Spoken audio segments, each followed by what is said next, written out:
Strongly reserved for the second team for the week. But, so it is great. I mean, York's a great place to live. We've got a fantastic, successful football team last year. And we'll have again late next year, hopefully. But I love sport, and obviously cricket has been my life as well. As I say, I was playing York in the 60s, when most of you weren't born. Yeah, quite frightening, isn't it? I've also played with people in the room. I played with who, did you get 10 wickets a watch? No. 9. I wasn't playing that league. I was a lot better than him. But he got 9 wickets, which was fantastic. Mick Hamilton, wherever Mick is, I played with Mick as well, against Mick. And probably a few others here as well. Cricket's a great game, isn't it, Dick? Decent stories. My great uncle played for Yorkshire in England, and he was picked to play for England in 1939. But he couldn't actually play because something happened in Europe, and he didn't play for England until 1904. You can't blame the Europeans for everything, do you? 1960, you find it's going to So cricket is in life. Yeah. But last year for York was obviously fantastic, successful. And although I've always played for Hewers when I've been in York, and therefore it's my team, is I always follow the results of all the others, and even I haven't played in the senior league for donkey's years, but I always look and see what the scores are, and obviously follow York as well. And I can never understand why York's results and details are always a day late in the senior league. Is there a reason for that?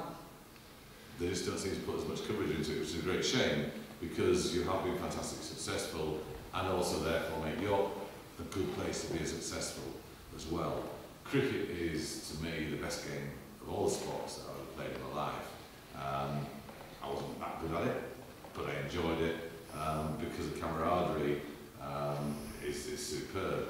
And having talked to your new first team wicketkeeper this night, it's good to have an age range, isn't it, boys?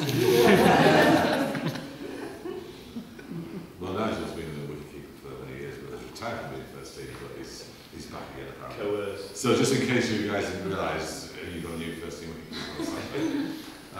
I hope that next year, or this season, you're as successful as well. Because you set some good a record last year. Was it 6 on the trot? That wasn't in the chairman's report, I believe. Sorry. It did say how successful it was, but it didn't say that it was a 6 on the trot. I just hope you can make it 7 because it is superb. Because the more talent you attract to York, the better it is. I'm very jealous of the facilities you've got. That when I went and played at York against York many years ago in the Myers Benell, which we did actually beat York in the final, 1970, well, whatever it was, quite a long time ago, before you won the National Knockout Championship. It was a bit of a hole, like every other old pavilion, changing rooms. Now it's magnificent. My wife was there just 2 nights ago. I wasn't invited.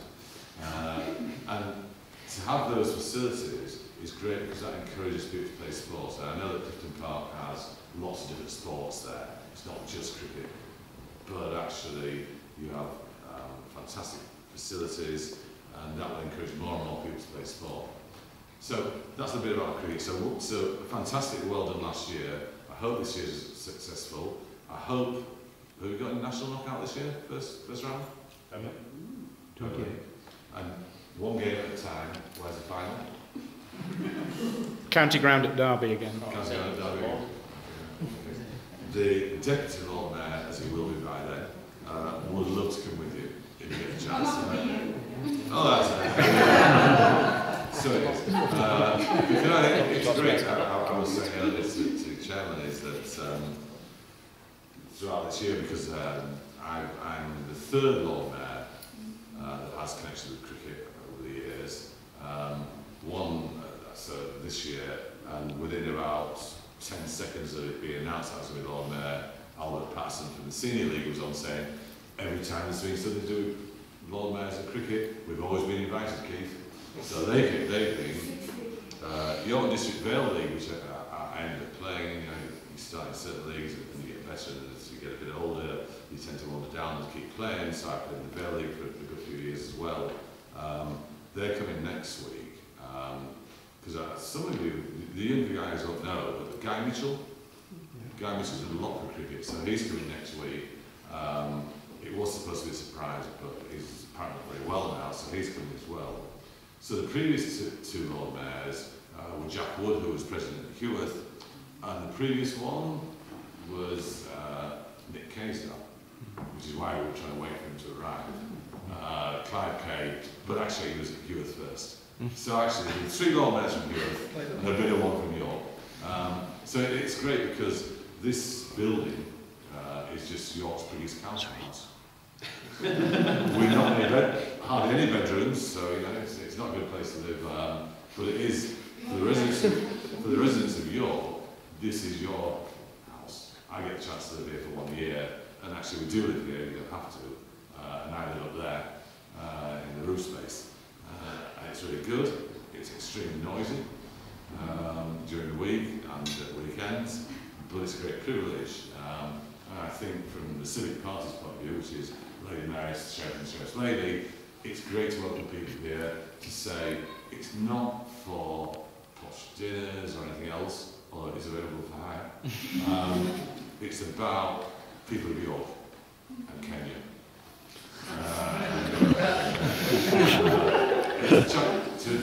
I mean, this room, every month in this room, we do something called citizenship ceremony, where we give people their passport application form, the right to vote and whatever.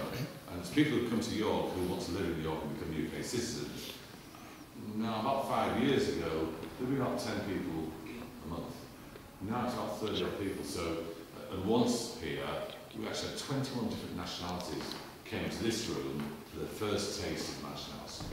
It's not bad, is it? It's fantastic. So, and these are people who've lived in York for many years, and the reason that they take a long time to apply is it costs them 800 quid a time. And if they get it wrong, they have to pay another 800 quid, so actually they have to save up, and it's not cheap. But it is great. So please remember this is your place. It's open every weekend for residents. It's free. Because it's always the best York price, isn't it? And also, it's open various times at half term, so there's with kids and whatever else. It's open during the week for 4 or 5 hours where the civic party take people around. Great building. Anybody who wants to know anything about the history, then please ask. Anybody want to talk particularly? Alright, okay. We'll do a talk for those at once. I'll look after the bar. The sheriff's really good at tours. But there's a lady over here who was asking about the chains. Alright, I wear a rather nice chains. And she was saying that over there's another set of chains as well. How many sets do I have? Well, actually, I have 2. This one, which I wear every day, well, most days, are called travelling chains. They're only about 50, 60 years old. They're gilt, but they're an exact copy of the original chains. So those chains are from around 1600. So they're over 400 years old, solid gold, 24 karat gold, and very fragile. So I only get to wear those chains a few times a year. And these I wear all the time. I suppose if we're not doing it so, well, somehow, I'll let others talk about the chains. So thank you so much for coming. It's great. Have a great season. Enjoy yourselves. Thank you.